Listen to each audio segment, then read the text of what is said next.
भाऊ, भाजप 365 दिवस ॲक्शन मोडवर असतं. आज निवडणूक संपली की संध्याकाळी दुसऱ्या निवडणूक तयारी सुरू होऊन जाते.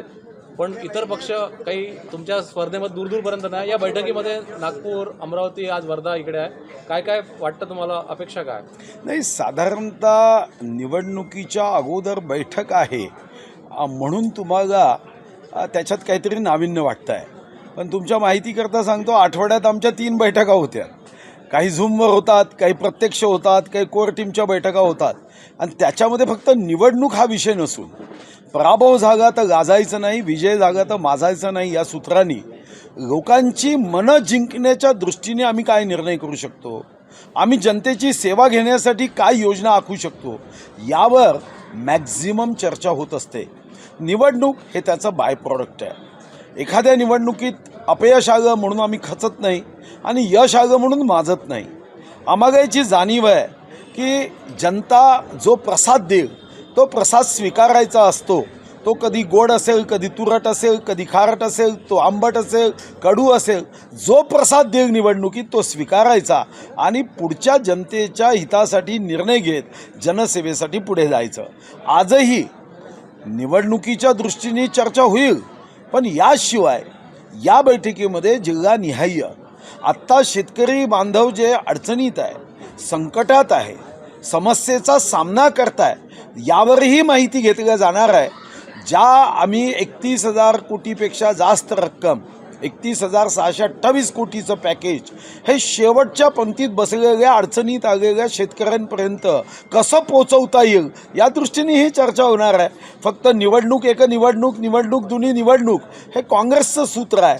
निवडणूक हे माध्यम आहे, हे आमच्यासाठी साधन आहे, हे साध्य नाही आहे. मंत्रिमंडळामध्ये एक जागा रिकामी ठेवण्यात आलेली आहे. दिल्लीला तुम्ही गेले होते, एक जागा रिकामी ठेवण्यात आलेली आहे.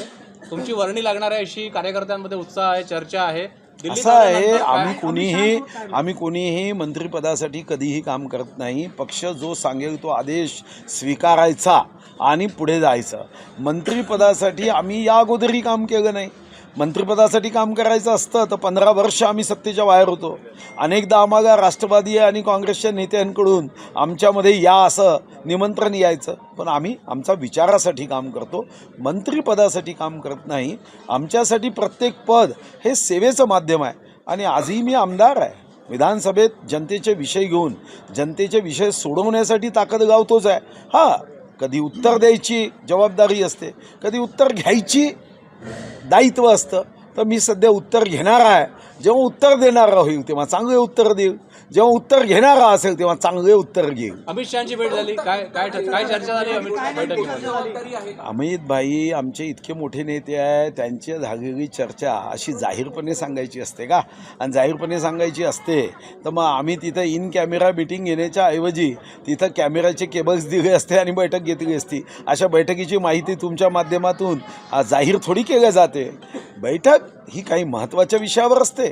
आणि हां, बैठक चांगली झाली का तर निश्चित आनंददायी झाली. माझ्यासाठी ऊर्जा देणारी बैठक झाली. गोष्ट नक्की आहे की श्री धंगेकरांनी तिथे एका गुंडाच्या बाबतीमध्ये आपलं मत व्यक्त केलं.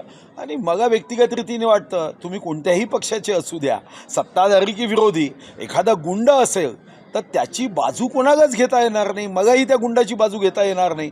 कदाचित तो गुंड माझ्या पक्षाशी संबंधित असला तरी मी त्याला विरोध केलाच पाहिजे. आणि धंगेकर महायुतीपैकी एक सदस्य आहे, त्यांनी गुंडाला विरोध केला, भाजपला विरोध केला नाही. संजय राऊत ॲडमिट आहे, त्यांच्यावर उपचार सुरू आहे. तुमचे मित्र आहेत, त्यामुळे त्यांच्याबद्दल तुमची प्रतिक्रिया काय आहे? नाही, माझी प्रतिक्रिया सदिच्छा शुभकामनाची असेल. असं आहे की विचाराची लढाई असू शकते. व्यक्तिगत महाराष्ट्राच्या प्रत्येक नेत्याचं, प्रत्येक कार्यकर्त्याचं आणि विशेष करून महाराष्ट्राच्या जनतेचं उत्तम आरोग्य असावं, त्यांना उदंड आयुष्य लाभावं, हीच भगवान विठ्ठलाच्या चरणी आमची नेहमीच प्रार्थना असेल. संजय राऊत साहेबांची सुद्धा उत्तम आरोग्य व्हावं ही भगवान विठ्ठलाच्या चरणी माझी निश्चितपणे प्रार्थना असेल.